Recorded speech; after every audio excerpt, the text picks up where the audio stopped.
இறங்குனவங்கள நல்வழிப்படுத்தணும். அவங்களுக்கு வந்து political awareness தெரியணும். அவங்களுக்கு வந்து இப்ப நம்ம வந்து ஆட்சிய பிடிக்கணும்னா என்னென்ன ஸ்டெப்? மக்கள் பிரச்சனைய பேசணும். அது மக்கள் பிரச்சனைய பேசணும். அதுக்கப்புறம் ஓட்டு உரிமை இருக்கணும். சரிங்களா? மக்கள் பிரச்சனைய ஆல்ரெடி அவங்க பேச ஆரம்பிச்சுட்டாங்க. அடுத்தது ஓட்டு உரிமை. ரொம்ப முக்கியமானது. சரிங்களா? அந்த ஓட்டு உரிமையில எதனா சிக்கல் வருமா? ஏதாவது பிரச்சனை வருமா? அது எதுவும் நிகழ்ந்துடக் கூடாதுன்றதுக்கோசம் தான் குறிப்பாக இந்த வீடியோவ வெளியிட்டிருக்கார். அதுக்கான இம்பாக்ட் பெரிய அளவுல இருக்கும்ட்டு நான் நினைக்கிறேன். ஏன்னா, அதுக்கான சிறு உதாரணம் வீடியோ வெளியிட்ட கொஞ்ச நேரத்திலேயே சர்வர் கிராஷ் ஆயிருக்கு. அப்படின்னா, அவரோட தொண்டர்கள், அவரோட ரசிகர்கள், அவருக்கு பின்னால் இருக்கும் பெண்கள், இவர்கள் எல்லாம் படித்தவர்கள். குறிப்பாக படித்தவர்கள். இவங்க எல்லாம் வந்து தே trying to reach out the website. அவங்க வந்து அந்த வெப்சைட்டுக்கு போறாங்க. சேஞ்ச் பண்ணணும்னு பார்க்குறாங்க. அதனால தான் இந்த மாற்றம், அதாவது சர்வர் கிராஷ் ஆயிருக்கும். நான் அப்படிதான் நான் பார்க்குறேன். இது வந்து நிஜமா பெரிய இம்பாக்ட் கிரியேட் பண்ணும்.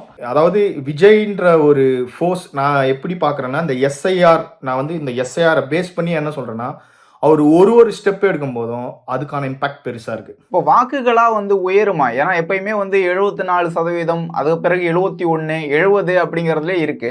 இப்போ வந்து வாக்குகளா உயர்னா தானே தாவேக்காவுக்கு வாக்குகள் வந்து அதிகரிக்க முடியும் அப்படின்னு ஒரு பார்க்க முடியுது. நிச்சயமாக வரும். நிறைய ஜேர்னலிஸ்ட், நிறைய சீனியர், ஜூனியர் எல்லாருமே, நிறைய பேர், எல்லாரும் இல்ல, நிறைய பேர் என்ன சொல்றாங்கன்னா, கூடுற கூட்டம் எல்லாம் ஓட்டா மாறுமா அப்படின்னு ஒரு போற போக்குல அவங்க பேஸ்ட் ஆன் தேர் எக்ஸ்பீரியன்ஸா இருக்கலாம். இல்ல அவங்களுக்கு வந்து ஒரு கருத்தா கூட இருக்கலாம். நம்ம எல்லாத்தையும் ரெஸ்பெக்ட் பண்ணணும். என்னோட வியூல வந்து பாத்தீங்கன்னா, விஜய் வந்து கூடுகிற கூட்டம் தான். அதுக்கு மேல நம்ம எப்படி பார்க்கணும்னா, மாற்றத்தை தேடுகிற கூட்டமா நான் பார்க்குறேன். தமிழ்நாடோட ஓட்டிங் மொத்தம் பெர்சன்டேஜ் எல்லா எலெக்ஷன்லயும் பார்த்தீங்கன்னா, மேக்ஸிமம் 70 போவாங்க.